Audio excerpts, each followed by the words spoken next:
सभी को मैं बहुत बहुत धन्यवाद देना चाहती हूँ कि आप सबने हमारे लिए स्पेशली ये टाइम निकाला। और सबसे बड़ा धन्यवाद हमारे मैनेजर साहब का, नरेश शर्मा जी का। So thank you so much sir. और हमारे प्रिंसिपल साहब मिस्टर भूपेंद्र सर का thank you so much sir. और पूर्ण स्टाफ का जिन्होंने हमारे लिए स्पेशली ये एक छोटे से आयोजन का निर्माण किया यहाँ पे। और मैं चाहती हूँ आप सभी बच्चे, कोई मेरा भाई है, कोई मेरे बच्चे के समान है, इतनी सारी बिटियाएँ यहाँ पे बैठी हुई हैं, अतिथिगण यहाँ पे बैठे हुए हैं। बहुत कम समय हम आपका लेंगे और आप मेरी बात को बहुत ध्यान से सुनेंगे तो मुझे बहुत अच्छा लगेगा।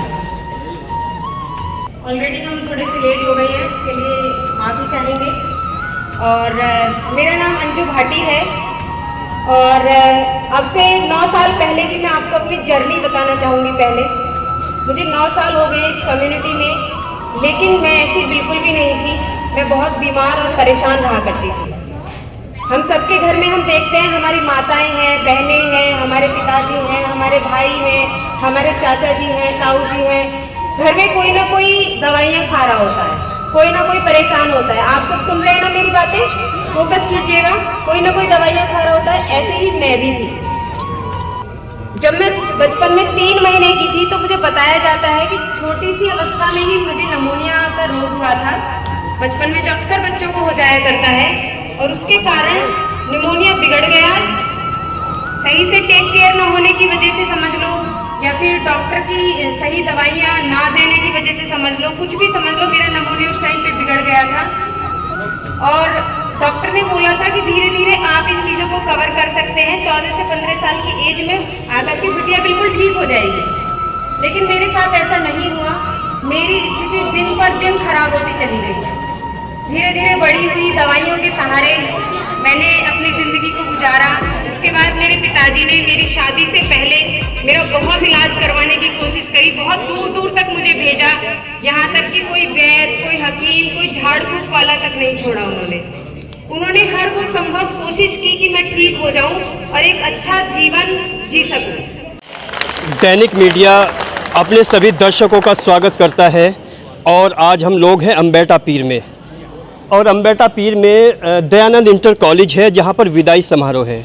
जबकि विदाई समारोह कहने में बहुत आसान लगता है, लेकिन किसी विदाई को समारोह बना देना वास्तव में बहुत बड़ी बात है।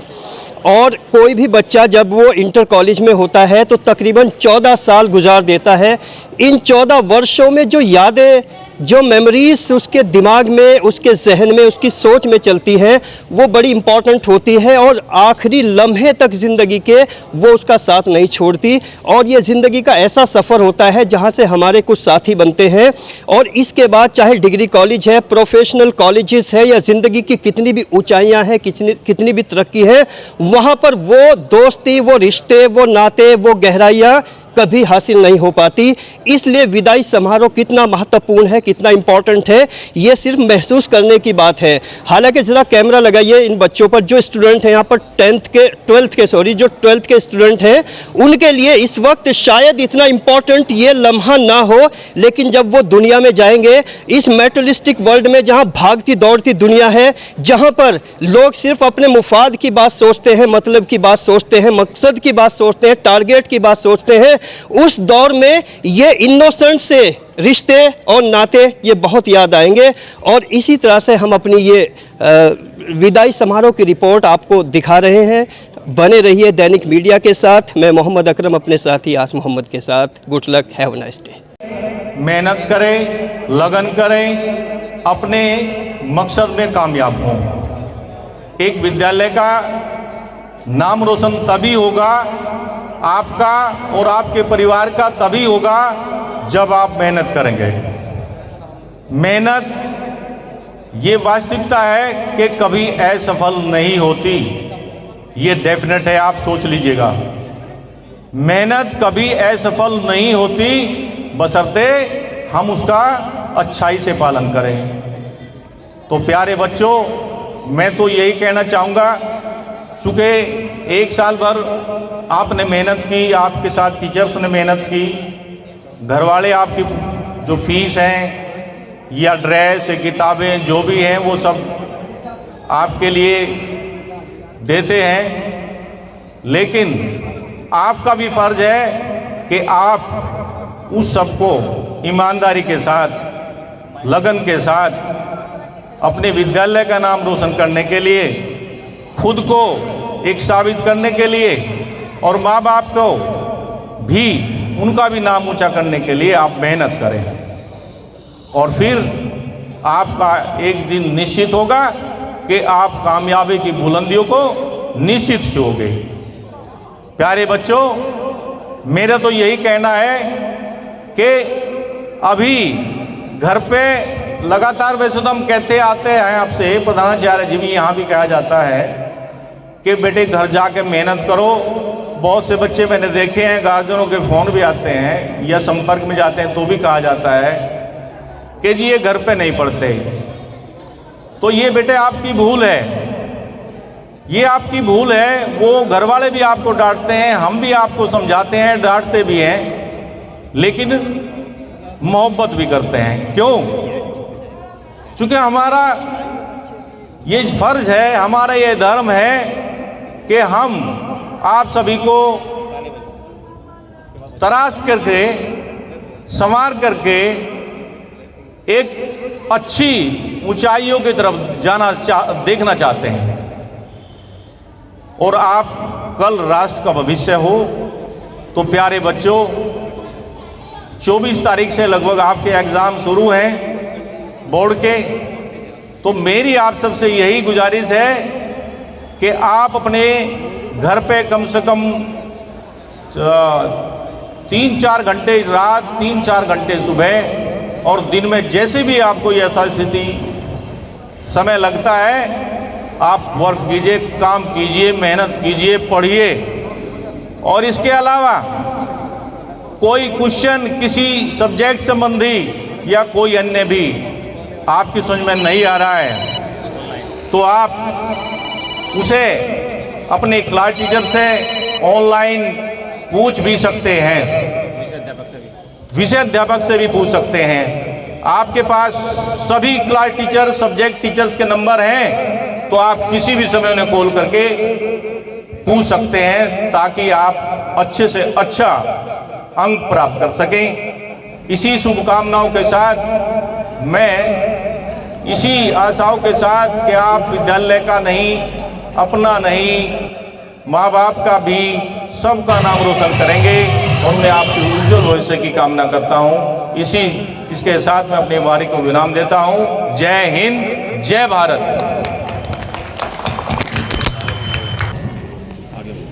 आसीन अध्यक्ष महोदय, अतिथिगण, प्रबंधक महोदय और समस्त स्टाफ और प्यारे बच्चों, आज आपका दीक्षांत समारोह है। ये जीवन का अति महत्वपूर्ण दिन है।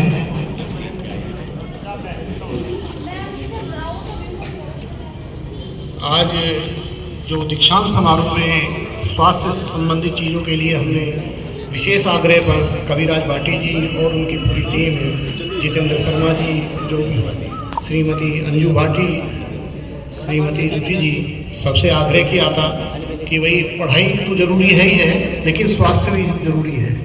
कहा जाता है कि स्वस्थ शरीर में स्वस्थ मस्तिष्क निवास करता है। अगर आपका शरीर स्वस्थ है तो आपको अपने पूरे जीवन में कोई भी समस्या नहीं आएगी। अगर शरीर सही नहीं है तो ना आप अच्छी एजुकेशन ले सकते हो, ना ही अपने दैनिक कार्यों को संपादित कर सकते हो, ना अन्य कोई कार्य कर सकते हो। तो इसलिए हमने आग्रह किया था, हमारे प्रबंधक महोदय ने बहुत ही विशेष आग्रह किया था कि आप हमारे मध्य में आएँ और हमारे बच्चों को इससे संबंधित, स्वास्थ्य से संबंधित बहुत सारी चीज़ों को और पढ़ाई से संबंधित चीज़ों को उनको मार्गदर्शन करेंगे। देखिए, इससे पहले प्रधानाचार्य सरस्वती विद्या मंदिर, प्रधान जी चप्पाचिड़ी, अन्य बहुत सारे वक्ताओं ने आपको बहुत महत्वपूर्ण चीज़ें बताई। आपको किस तरह से तैयारी करनी है, किस तरह से आपको एक महान व्यक्तित्व का निर्माण करना है। एजुकेशन माध्यम है आपके व्यक्तित्व निर्माण के लिए। अगर आपकी एजुकेशन अच्छी है, सही मानदंडों पर है, सही संस्कार हैं, तभी आप एक अच्छे इंसान बन सकते हो, अच्छे किसी भी पद पे जा सकते हो, एक अच्छा समाज सेवी बन सकते हो, एक अच्छे डॉक्टर बन सकते हो, या अपने से जीवन में जो भी आप उत्तरदायित्व मिलेंगे आपको उसका अच्छा निर्वहन कर सकते हो। एक अच्छा किसान भी तभी अच्छा बन पाएगा जब उसे अपने समय का मालूम होगा। आज किसी फसल में कीड़ा आ गया और उसकी जो रोकथाम है आप 1 महीने बाद करने लगोगे, वो प्राप्त हो जाएगी? नहीं होगी। इसी तरीके से अगर आप अपनी पढ़ाई के संबंध में प्रतिदिन सुचारू रूप से उस पर नहीं अपना दिमाग एकाग्रचित करेंगे तो क्या होगा, समय निकल जाएगा। एक कहावत है, अब पछताए हो क्या जब चिड़िया चुग गई खेत। आज समय है उस कार्य को करना जो आपके जीवन में संपादित करने के लिए दिया गया है। लेकिन आप भविष्य के बारे में सोचते रहें कि भविष्य में कर लेंगे, फिर कुछ नहीं होगा, फिर तो पछताते रह जाओगे। आपके गांव में, आपके समाज में, आपके परिवार में बहुत सारे लोग ऐसे कहते मिल जाएंगे कि भाई हम उस समय ध्यान दे लेते तो आज हम कहीं वो होते। मेरे से तो वो कुछ भी नहीं था लड़का, वो आज बहुत बड़ा अधिकारी बन गया, ये चीज बन गया। वो कहते रहे, उसका कोई फायदा नहीं है, वो सब व्यर्थ है। जिसने समय के मूल्य को जाना वो महान ऊंचाइयों तक गया। अभी प्रधानाचार्य जी थोड़ी देर पहले कह रहे थे कि ये जरूरी नहीं है कि आप डॉक्टर बन गए, इंजीनियर बन गए, अधिकारी बन गए। ये भी बहुत जरूरी है आप अच्छे इंसान बने या नहीं बने। उन्होंने एक और आपको बताई थी कि आपको टीचर डांटते हैं, पनिशमेंट भी दे देते हैं। क्या कभी आपने, अभी मैं लेटेस्ट घटना बता रहा हूँ, एक 11th का बच्चा था, उसके थप्पड़ लग गया, उसके कान पे इतनी जोर से लग गया, उसका कान का पर्दा हिल गया। क्या कभी सोचा है कि हमने क्यों मारा उसको? सड़कों पे खड़े रहोगे अनावश्यक, क्या हमारा उत्तरदायित्व नहीं है? जोगिंदर जी ने कहा हमारा धर्म है, शिक्षक होने के नाते हमारा धर्म है आपको बुराइयों से बचाना, सही मार्ग प्रशस्त करना, सही आदतों की तरफ ले जाना। लेकिन जब आप बार बार उसकी अवहेलना करते हैं, बार बार जो है नियमों को तोड़ते हैं, तो सख्ती से कदम उठाने पड़ते हैं। हम नहीं चाहते हम मारें आपको, हम नहीं चाहते आपको टोकें, लेकिन आपके अंदर एक बड़ी कमी है, संयमता। जिसके अंदर संयम है वो जीवन में बहुत ऊंचाइयों तक जाएगा, अपना अध्ययन का कार्य होगा, अध्ययन करेगा, और जो जीवन में कार्यों के लिए जाएगा तो बहुत ऊंचाइयों तक जाएगा। देखिए, बार बार हमारा, जब से मैं टीचिंग लाइन में आया हूँ, मुझे लगभग 17-18 साल हो गए। जब मैं बीएड कॉलेज में पढ़ाता था तब भी, उससे पहले, यहाँ से पहले 10 साल इंटर कॉलेज में रहा प्रिंसिपल, तब भी और अभी भी मेरा प्रयास होता है हमेशा आपको समझाना। और जब तक मैं टीचिंग लाइन में रहूँगा या सामाजिक दायित्व में रहूँगा तो मेरा प्रयास होगा समाज में बच्चों को, सबको समझाना। मेरा मानना है अगर हमने 100 बच्चों को समझाया, उसमें से 2 सीख गए, 2-4 सीख गए, तो वो बहुत बड़ा बदलाव पैदा करेंगे। अगर हमने उस चीज़ को छोड़ दिया कि अगर ये तो बच्चे आज के ऐसे हैं, मानते ही नहीं हैं, तो क्या होगा, हम वो काम रोक देंगे। आज 2 सही हो रहे हैं, वो 2 भी सही नहीं होंगे। आज मेरे अंदर जो गुण है मेरे गुरुओं के हैं, मेरी भाषा में, मेरे कार्य करने में, मेरे हर जो टीचिंग का पार्ट है उसमें मोस्ट ऑफ द पार्ट क्या है, मेरे टीचर्स का है। फिर मेरे जो परिवार के जन हैं, यानी कि मेरे माता पिता, उनके गुण हैं। 2 तरीके के गुण बच्चों में आते हैं। आप जिसके आइडल टीचर मानते हो, जिसके एक छाप मानते हो अपने अंदर, एक तो उसके गुण आते हैं और उसके माता पिता के। घर का संस्कार भी उतना ही महत्वपूर्ण रखता है जितना टीचर उसके लिए। अगर इसका रेशियो माने तो 70% टीचर का महत्वपूर्ण स्थान है और बाकी आपके माता पिता का। दोनों लोग ही आपको मिल गए, आप कच्ची मट्टी हैं। ये जो उम्र है ना टीनेजर्स की, ये उथल पुथल की है। एक बच्चा बता दे मैंने तो ऐसा कर दिया, उसने ऐसा कर दिया, उसने तो कुछ नहीं किया था। इस तरह की बहुत बातें उछलती हैं आपके दिमागों में, और उसके बाद क्या होगा, आप उन गलत रास्तों पे चले जाते हैं। आपके आने वाली परीक्षा बहुत महत्वपूर्ण है, उन पर बहुत ही संजीदगी के साथ, बहुत ही मेहनत के साथ पेपर दीजिए। आजकल का इतना कंपटीशन का युग है कि एक वैकेंसी निकलती है, लाखों लोग खड़े हो जाते हैं। समाज में एक आदमी खड़ा होता है तो उसकी कंपटीशन में लाखों लोग खड़े हो जाते हैं। हजारों की तो संख्या खत्म हो गई है ना, 150 करोड़ की आबादी हमारे देश में। तो इतना कंपटीशन का युग हो गया, तो हमें अपने स्तर से अपने आप को कंपटीशन में बनाए रखने के लिए आज की जनरेशन के अनुसार चलना पड़ेगा। और मैं एक और आग्रह करूंगा घी, दूध, मक्खन खूब खाइए। हम ग्रामीण परिवेश के लोग हैं। चाउमीन जो फास्ट फूड है उससे बचिए, ये आपको विकृत कर रहे हैं, शारीरिक रूप से भी विकृत कर रहे हैं। ताकत नहीं रहेगी शरीर में, फैट आ गया है लेकिन शरीर के अंदर ताकत नहीं है। ताकत नहीं है तो आपका दिमाग इधर उधर। आपने कभी देखा है कमजोर आदमी क्या करता है? चिड़चिड़ा हो जाता है, अपने मार्ग से हट जाता है। जब कमजोरी आती है तो चिड़चिड़ा हो जाएगा, गलत भाषा का प्रयोग करने लगेगा, गलत तरीके से रहना शुरू करेगा। तो इसीलिए अच्छा भोजन लीजिए, स्वस्थ रहिए, अपने पढ़ाई पर ध्यान दीजिए। और डॉक्टर दानिश ने कहा था मोबाइल से बच के रहिए। मोबाइल एक इतनी बड़ी बीमारी है, आपको जो है मार्ग से हटा रही है। देखिए, दीक्षांत समारोह पर आपको मैं सभी को शुभ आशीर्वाद देता हूँ। आप गत वर्ष हमारे बच्चों ने ये क्षेत्र को टॉप किया था, तो मैं आपसे भी यही आशा रखता हूँ जो इंटर के और हाई स्कूल के बच्चे हैं वो टॉप करेंगे। कक्षा हाई स्कूल के बच्चे जो हैं मैं उनसे फिर भी कह रहा हूँ, कुछ बच्चों ने हमारी गलती करी थी, वो पुनरावृत्ति ना करें।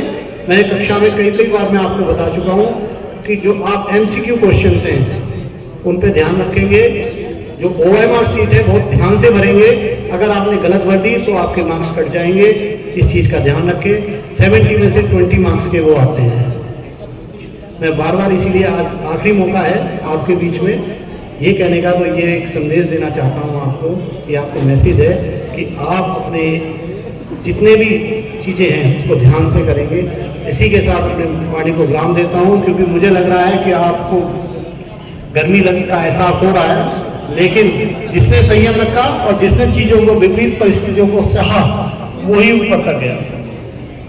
बहुत बहुत धन्यवाद, आपने धैर्यपूर्वक सुना। मैं तो यही कहूँगा कि आप इसको आत्मसात करें। धन्यवाद। सहपाठियों, मैं आज आपके सामने एक देशभक्ति गीत प्रस्तुत करना चाहता हूँ जो इस प्रकार है, कृपया ध्यान से सुनिए।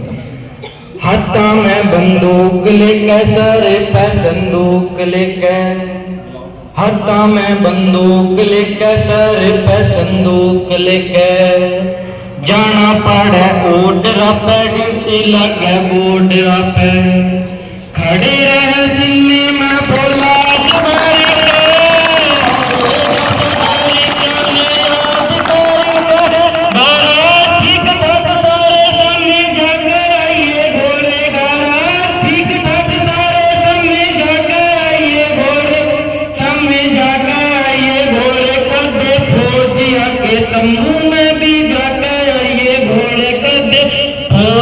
के तंबू में भी जाके आइए भोरे, सपना में दिखे बापू पानी लेते खेत में, लाडली बेटी दिखे खेल दीवारे में, सपना में दिखे बापू पानी लेते खेत में, लाडली बेटी दिखे खेल दीवारे में, बालका की मम्मी दिखे बात में खड़ी, बुढ़ी माँ बीमार दिखे घाट पे पड़ी,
बारे में गुरुजी ने और आपके साथ में सोशल मीडिया से आपने काफ़ी कुछ सीखा होगा, किस तरह एग्ज़ाम देना है, हर टिप्स एग्ज़ाम के बारे में दी जा रही होंगी।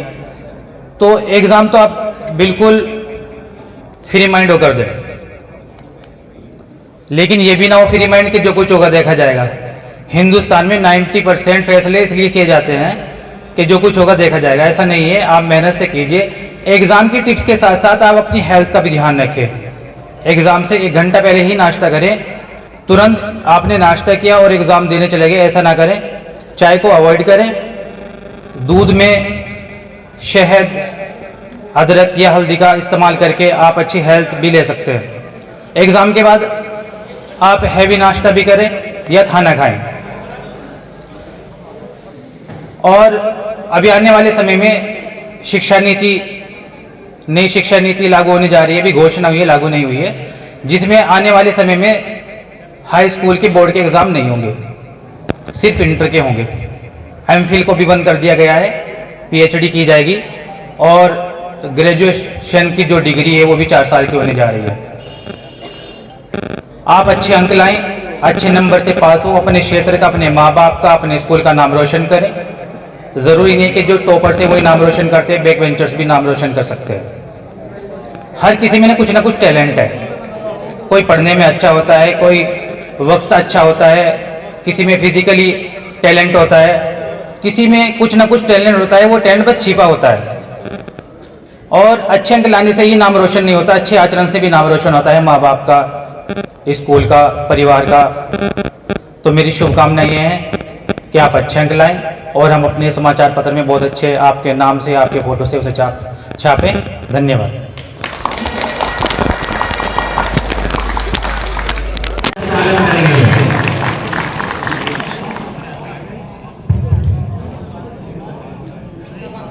सभी को मेरा विनम्र प्रणाम। सर्वप्रथम मैं कुछ देरी से आने के लिए क्षमा याचना करता हूं और आशा भी करता हूं कि आप सब मुझे क्षमा करेंगे। ज्ञान की अधिष्ठात्री देवी मां सरस्वती आज के इस बहुत ही सुंदर और सुव्यवस्थित कार्यक्रम के सम्मानित अध्यक्ष महोदय, सम्मानित मंच और प्यारे बच्चों,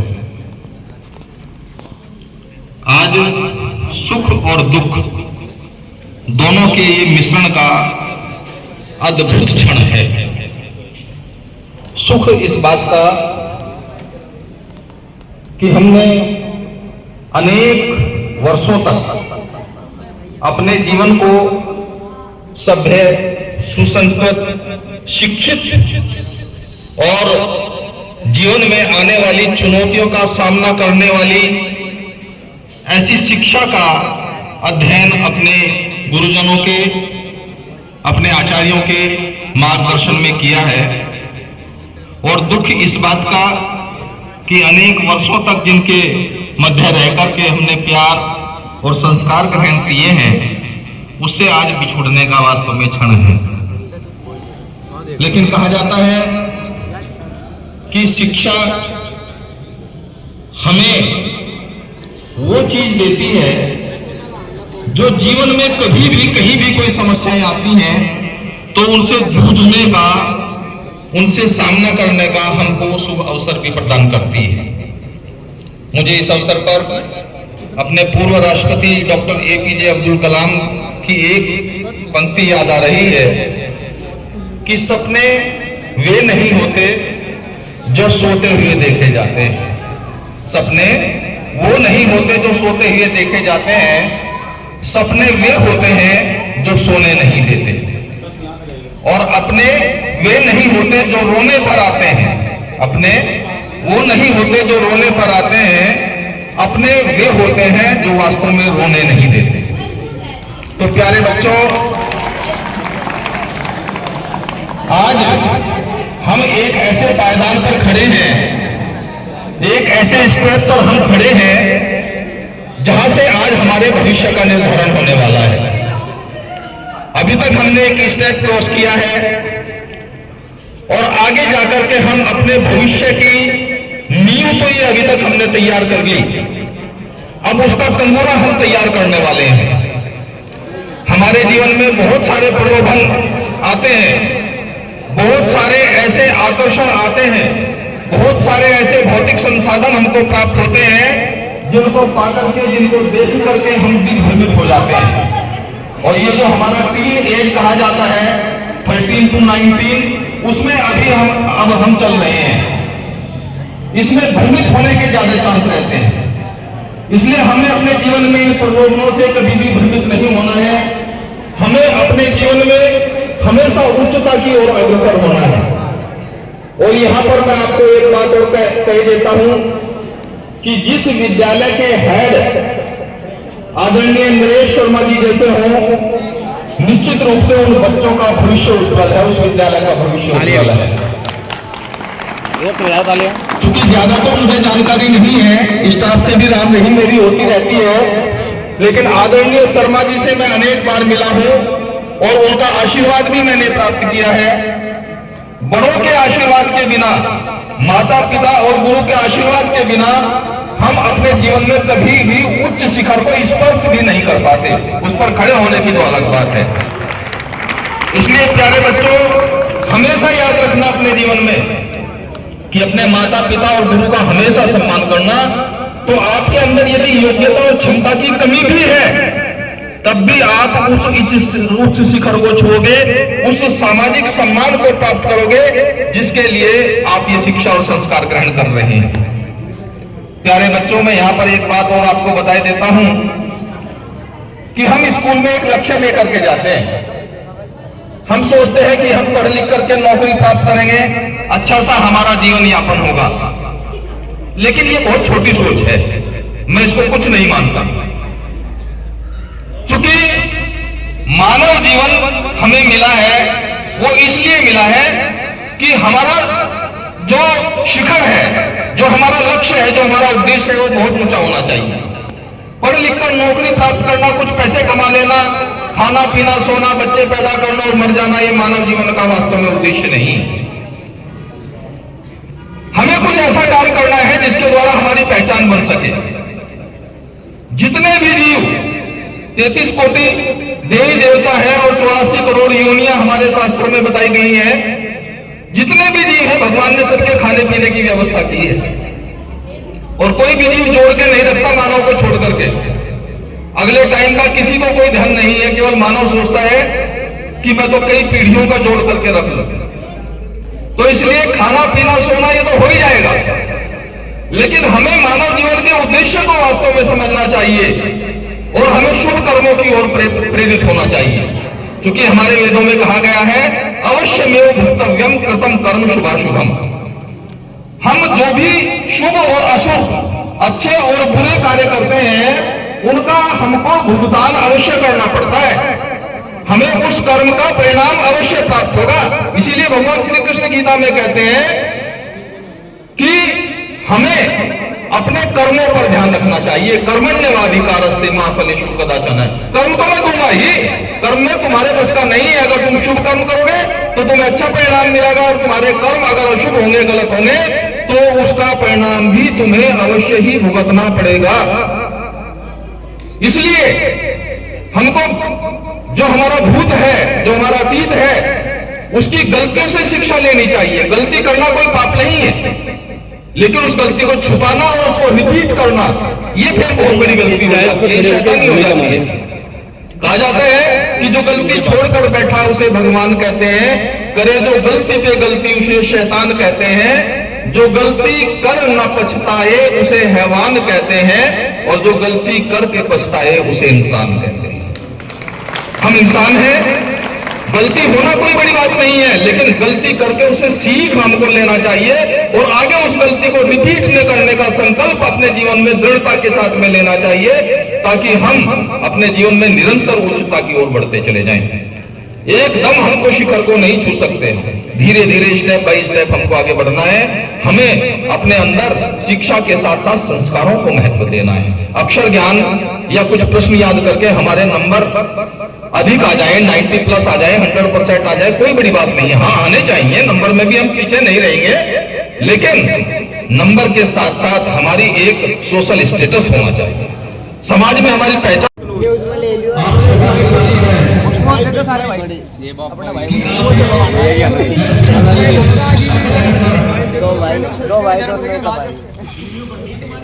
जाने का कार्य कर रहे हैं। जिस विद्यालय से पढ़ करके पिछले साल गए, एक विशेष रूप से निकले हैं, आपको अपने विद्यालय पर गर्व होना चाहिए। प्यारे बच्चों,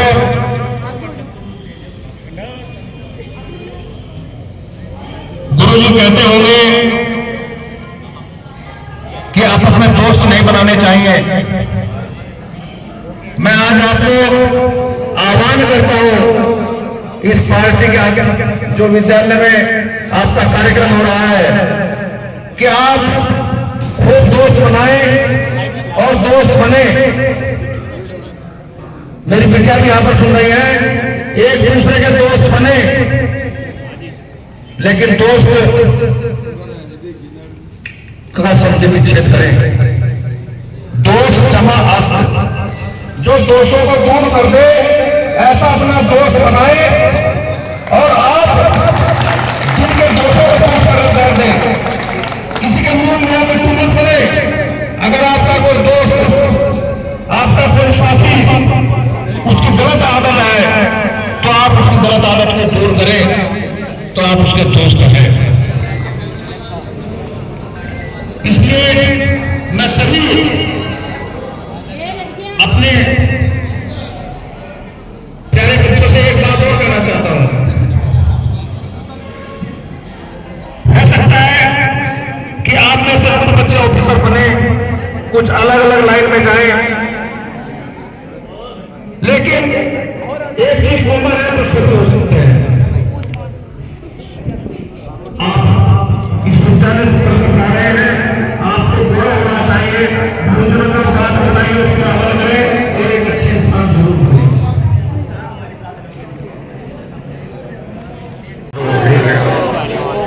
परेशान कर रही होगी, छोटी सी बात करूंगा, ज्यादा नहीं, आपको बोल नहीं होने जनाब। काबिल एहतराम जनाब वाली जनाब, आज के इस प्रोग्राम की अध्यक्षता कर रहे मास्टर मुदलपाल जी, मेरे बड़े भाई नरेश कुमार शर्मा जी, और हमारे प्रिंसिपल साहब, स्टाफ, लेडीज जेंट्स, और हमारी बहादुर मेहमान है भाटी टीम, इनका मैं बहुत बहुत स्वागत करता हूं। और आप सबसे मेरी दरख्वास्त, आज का जो प्रोग्राम है ये विदाई समारोह है, विदाई प्रोग्राम। हाई स्कूल और इंटर के बच्चे स्कूल को विदा करके जा रहे थे। जब कोई बच्चा या कोई मेहमान घर से निकलता है तो बहुत दूर तक देखते हैं दरवाजे पर खड़े को जा रहा, और जब वो जाने वाला सोचता है, वो भी कदम कदम रोकता है, घूम घूम के देखता है। एक वक्त आएगा और इस आंगन से गुजरोगे और सोचोगे कि कल मैं यहाँ पढ़ा करता हूँ।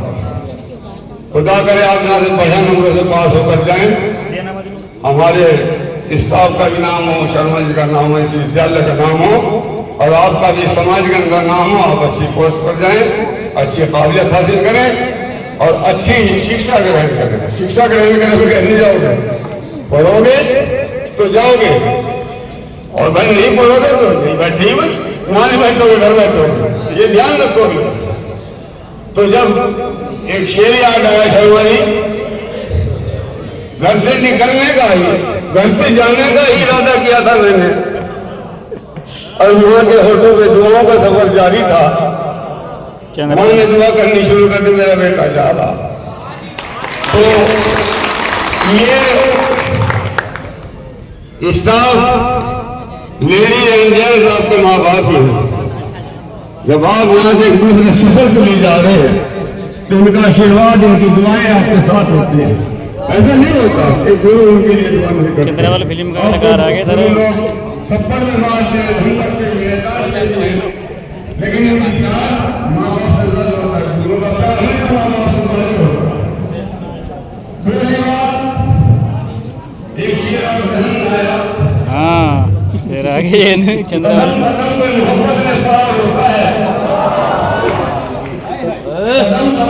तकड़ा है साहब। जख्म खाया जख्मी है भाई, जख्मी बाबा।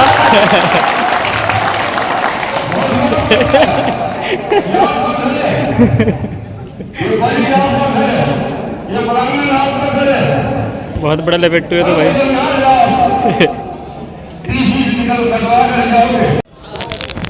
आदरणीय कविराज भाटी जी, हमारी बेटी मिसिस भाटी जी, जितेंद्र शर्मा जी, हमारी बेटी रुचि शर्मा जी, विद्यालय परिवार में आप आए। आदरणीय चौधरी फैयाज जी, मेरे परम मित्र, मेरे साथी, मेरे सहयोगी, कुछ शब्द बचता ही नहीं इनके लिए। और तमाम अतिथिगण, मेरा सम्मानित स्टाफ, प्रिंसिपल साहब, प्यारे प्यारे बच्चों, सर्वप्रथम तो मैं अपने विद्यालय परिवार की ओर से माननीय अतिथिगण का हृदय की गहराई से आभार व्यक्त करता हूं। जितने हमारे आदरणीय अतिथिगण हैं, उस हिसाब से मैं उनके स्वागत की तैयारी नहीं कर पाया, उसके लिए मैं क्षमा चाहता हूं। और भविष्य में यदि आप समय देंगे तो हम दल बल के साथ, आज इसका कारण ये रहा कि आज हमारे यहाँ शादियों का जबरदस्त दौर है और मेहमान जितने आए, आपसे पहले हमारे साथी लोग आए और चले गए, क्योंकि सबने एक ही बात रखी कि शादी में जाना, शादी में जाना, शादी में। हमारे अध्यक्ष महोदय को भी शादी में जाना था, लेकिन चूंकि मेरा हक है उन पर जबरदस्ती रोक लिया। खैर, अक्षमा याचना के बाद आपका आभार व्यक्त करते हो, आपका अभिनंदन करते हुए संक्षेप में केवल एक ही बात कहूंगा। प्यारे बच्चों, ये विद्यालय आपका है और विद्यालय हमेशा आपका रहेगा। इस विद्यालय में अब तक आप इस परिवार के सदस्य थे और हमेशा रहोगे। आप अपने उज्जवल भविष्य के बारे में चिंतन मनन करेंगे। मुझसे पहले सभी वक्ताओं ने एक ही बात कही कि आप हमारी शान हैं। यदि आप कुछ अच्छे इंसान बनेंगे, बड़े अफसर बनेंगे, समाज का, राष्ट्र का कार्य करेंगे, तो आपके माता पिता को, हमें सबको गर्व होगा। यदि आप में से किसी ने कोई गलती कर दी तो उस गलती को जल्दी रिमूव कर दें, दोबारा गलती ना करें। आप लोग राष्ट्र की चिंतन करें, आप समाज की चिंतन करें। हमारे आदरणीय भाई साहब चौधरी साहब ने भी आपको बताया कि कोई मायने नहीं रखती क्या हिंदू, क्या मुसलमान, क्या सिख, क्या ईसाई, क्या ब्राह्मण, क्या हरिजन, क्या गुर्जर, ये कोई मायने नहीं रखता। इस विद्यालय की नस नस में यह है प्रेम, सबके प्रति प्रेम है। और ये आपने देखा भी होगा, ये विद्यालय 45 सालों से रन कर रहा है और चौधरी साहब जैसे, मदन पाल जी जैसे तमाम साथियों की बदौलत मैं कह सकता हूं कि हम अच्छे कंपटीशन को फाइट कर रहे हैं। गत वर्ष भी कहते हुए गर्व महसूस हो रहा है, गत वर्ष भी हमारे अध्यापकों की, अध्यापिकाओं की मेहनत के बलबूते पर यहां प्रथम पोजीशन इंटरमीडिएट मिलाकर जो है इस विद्यालय का नाम गौरवान्वित किया। उन बच्चों को भी धन्यवाद देता हूं और आपसे भी उम्मीद करता हूं कि ये बच्चे जो बैठे मेरे सामने बैठे हैं, थोड़े थोड़े शरारत भी कर रहे, भले ही पिटाई भी हो जाती कभी कभी, लेकिन सवाल इस बात का कि हमें बहुत प्यार है आपसे। आप भी इतनी मेहनत करेंगे, पसीना बहाएंगे और आप अपने माता पिता का, अपने गुरुजनों का सम्मान बढ़ाएंगे, अपने विद्यालय का नाम ऊंचा करेंगे। आपसे बहुत उम्मीद है। और ये विद्यालय, आप विदाई का मतलब ये ना समझ लें कि हमारा आपका रिश्ता खत्म हो गया। हमारा आपका रिश्ता 24 घंटे नहीं, जब तक हम जिंदा हैं जब तक रहेगा। किसी भी बच्चे को हमारी भी कभी भी जरूरत पड़ेगी, 24 घंटे हम आपके साथ रहेंगे। आप लोग बहादुरी के साथ बढ़ें, एक बात समझ ले, लास्ट बात कह रहा हूं, ज्यादा नहीं करता हूं, कि प्रॉब्लम्स सबके सामने आती हैं, समस्याएं सबके सामने आती हैं, लेकिन जो समस्याओं से भयभीत हो जाता है, डर जाता है, तो आगे नहीं बढ़ पाता। एक वर्ड अंग्रेजी का बोल रहा हूं, प्रॉब्लम्स आर टू मी। अगर इसका अर्थ निकालो कि समस्याएं मेरे सामने हैं, तो इसका मतलब मैं भयभीत हो गया। और अगर दूसरा इसका अर्थ निकालो, प्रॉब्लम्स आर फॉर मी, समस्याएं हैं मेरा निर्माण करने के लिए हैं, मेरा भविष्य तराशने के लिए है। समस्याएं हमें सो अवसर देती हैं ताकि हम बढ़ सकें। मैं अपने तमाम प्रधानाचार्य, वाइस प्रिंसिपल साहब, अनुशासन समिति के हेड, सभी सम्मानित स्टाफ का हृदय की गहराई से आभार व्यक्त करता हूं। आप अपने बच्चों को शिक्षित करने के लिए पूरी जोर से मेहनत करते हैं, संस्कारित शिक्षा देते हैं, आपका आभार व्यक्त करता हूं। और मुझे उम्मीद है हमारा स्टाफ इतना सम्मानित है, इतना चरित्रवान है, इतना योग्य है, उनकी पवित्रता के और उनके आचरण के बलबूते पर मैं गर्व से कह सकता हूं कि हम जो है क्षेत्र में, जनपद में अपना अच्छा मुकाम हासिल करके रहेंगे और आगे बढ़ते रहेंगे। एक बार पुनः तमाम सभी अतिथिगण का, आदरणीय भाटी जी का, मिसेस भाटी जी का, और हमारे बेटे जितेंद्र शर्मा जी का, रुचि शर्मा जी का आप हृदय की गहराई से आभार व्यक्त करता हूं। और मैं प्रधानाचार्य जी से निवेदन करूंगा कि आप और हमारे बड़े भाई मदन जी से निवेदन करूंगा, मदन पाल जी, कि आप जो है एक छोटा सा मोमेंट देकर हमारे आदरणीय भाटी जी को सम्मानित करने की कृपा करेंगे।